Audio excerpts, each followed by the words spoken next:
مرد عورتوں پر حاکم ہے، اس لیے کہ اللہ نے بعض کو بعض سے افضل بنایا ہے، اور اس لیے بھی کہ مرد اپنا مال خرچ کرتے ہیں۔ تو جو نیک بیویاں ہیں وہ فرمانبردار ہوتی ہیں، اور ان کے پیٹھ پیچھے اللہ کی حفاظت میں مال و آبرو کی خبرداری کرتی ہیں۔ اور جن عورتوں کی نسبت تمہیں معلوم ہو کہ سرکشی اور بدخوئی کرنے لگی ہیں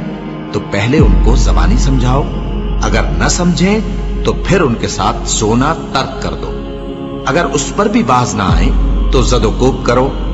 پھر اگر تمہارا کہنا مان لیں تو پھر ان کو ایذا دینے کا کوئی بہانہ مت ڈھونڈو، بے شک اللہ بہت اونچا ہے، بڑا ہے۔ اور اگر تم لوگوں کو معلوم ہو کہ میاں بیوی میں انبن ہے تو ایک منصف مرد کے خاندان میں سے اور ایک منصف عورت کے خاندان میں سے مقرر کرو،